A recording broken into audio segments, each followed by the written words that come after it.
கேட்டா வாங்கி தருவியா? என்னது இல்லம்மா, இன்னைக்கு காலையில இருந்து உன்னை பாக்கேன், கண்ணெல்லாம் பயங்கரமா சுருங்கி போன மாதிரி இருக்கு. என்னாச்சு?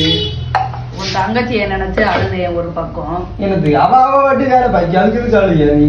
ஒரு பக்கம் அம்மாவுக்கு ஏற்கனவே லோ சுகர் உண்டு, அதனால ஏதாவது முட்டாய் சாப்பிடணும் போல இருக்கு. முட்டாயா?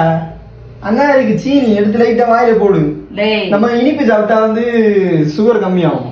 ஏற்கனவே லோ சுகர், அதுல ஒயிட் சீனிய வேற சாப்பிட்டா கூட கொஞ்சம் சுத்துறதுக்கா.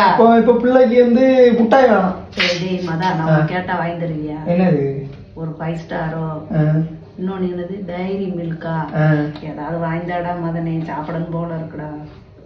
இப்ப ஒரு முட்டாய் சாப்பிடணும் போல இருக்கு, அதுக்கு வேண்டி நீங்க இல்லடா எல்லாமே ஒண்ணு ஒண்ணா தெரியுறது, 4 நாளா தெரியுதுடா. நீ 4 மதனா தெரியுறாடா. இந்த பூனை கூட பாரு 4 பூனையா தெரியுது. 4 பூனையா தெரியுதா? அப்ப சாப்பாடு சாப்பிட்டா வடை எல்லாம் 4ஆவது தெரியும். 4 நாளா சாப்பிடலாமே, ஜாலியா தானே இருக்கும். டேய், நீங்களா ஏதாவது கேட்டா நீங்க எள்ளுன்னு சொன்ன முன்னாடி நான் என்னையா நிப்பேன்லடா. எள்ளுன்னு சொன்ன முன்னாடி என்னையா நிப்பியா? ஆமா. இப்ப முட்டாய் வாங்கி தரது குழப்பம் கிடையாது. உனக்கு லோ சுகர், சரியா?